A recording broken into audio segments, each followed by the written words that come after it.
Well, this episode is gonna get me on some sort of government watch list, or maybe a Scientologist hit list. Either way, I hope you understand how dedicated I am to revealing the truth to you, that I would trudge to such depths as the Scientology public webpage. Thanos. That good old crusty raisin who was the true star of last year's Infinity War, and probably this year's Endgame. I mean, think about it. This dude was the only one who had an actual character arc, and he's the only one who had an actual motivation. While all the Avengers are just like, we gotta save cause we gotta save. It's in the job description. So with Endgame coming out, I decided to turn a blind eye to the Avengers and focus on Thanos and his own theology. A theology that, the more I looked into it, the more and more familiar it seemed. That was when it hit me. Thanos is a Scientologist, and all of the actions he takes in the movie to erase half of all life in the universe can be related back to Scientologist doctrine. How do I know this stuff about Scientology, you ask? Shut up, I'm the one asking questions here, okay? I swear there's absolutely no reason why I know this stuff. Don't worry about it. Nothing's wrong here. Don't worry about it. Nothing's going on. Anyway, let's get started here by looking at some of the core beliefs of Scientology and how Thanos fits each of these core beliefs perfectly. One of the most important elements of Scientology is the 8 dynamics. Or at least that's what this website would have me believe. Look, I'm not gonna jump into any statements about the fact that Scientology could potentially be a scam and a cult and all that. I'm in murky enough water as it is. Let's just focus on what they say publicly. The 8 dynamics are known as the self, creativity, group survival, mankind, life forms, physical universe, spiritual dynamic, and then one last one that I will be saving for later. You'll see why in a bit. With that, let's jump into the self. The Scientology website cites the dynamic of the self as the urge to be at the highest level of survival for the longest time for the self. In other words, you want to make yourself the best, the very best, like no one ever was. And just what is Thanos' entire quest in Infinity War? Gathering up all 6 of the Infinity Stones, making him the most powerful being in the universe. Becoming the most powerful being in the universe would definitely be fulfilling the urge to be at the highest level of survival. So I'll check that off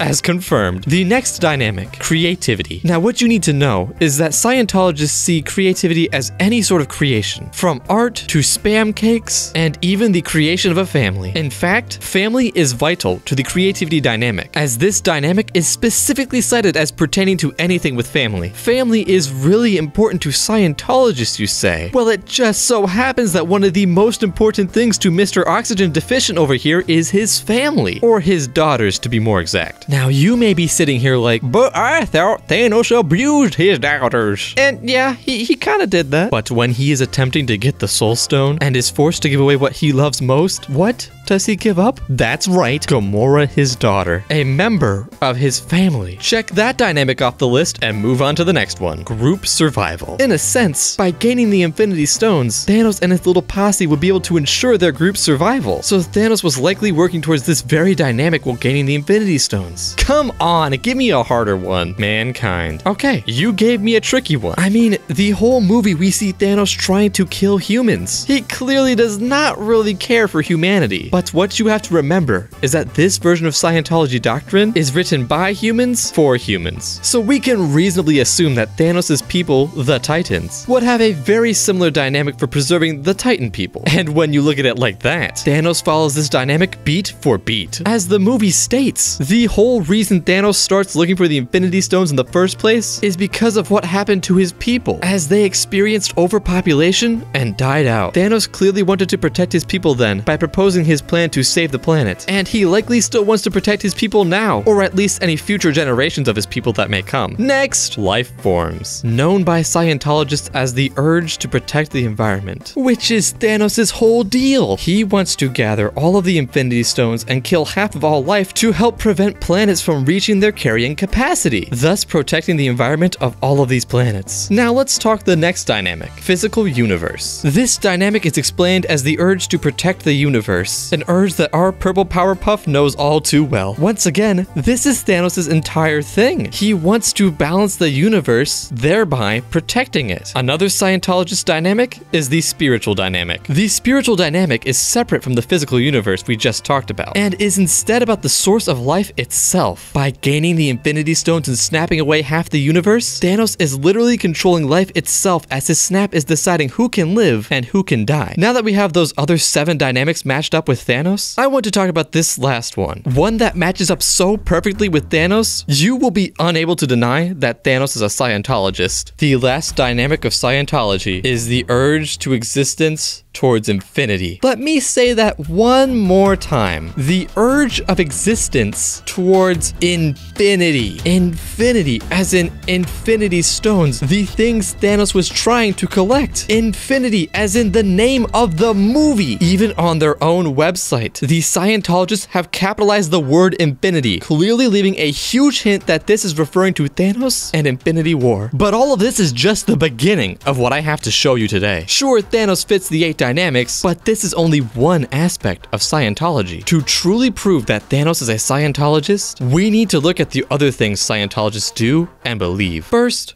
let's talk about spiritual levels. In Scientology, there is something known as the bridge to total freedom. This bridge reflects the different levels of being your soul has reached as a Scientologist. The first level is known as pre-clear, and once a person has passed this level, they become clear. And finally, after a person has passed clear, they reach operating thetan. Now, I should probably explain what a thetan is here, just for all of you who haven't joined your local cult yet. A thetan in Scientology can basically be explained as a sort of soul, but it's also kind of not a soul, and it's also kind of an alien. Look, it's complicated. There's a deep lore to this thing. So for our purposes today, we're just gonna call it a soul. The operating thetan state of Scientology is a level of being in which a person can control the world around them, including life energy and matter. Being able to control the world around you, you say, that sounds exactly like what Thanos is able to do after gaining all 6 Infinity Stones. Additionally, operating thetans are able to leave the body. And in Infinity War, at the very end, we saw Thanos go visit Gamora in some soul dimension. And that to me certainly sounds like the ability to leave your body. All of this confirms that by gaining all of the Infinity Stones, Thanos was able to rush up the ranks of Scientology,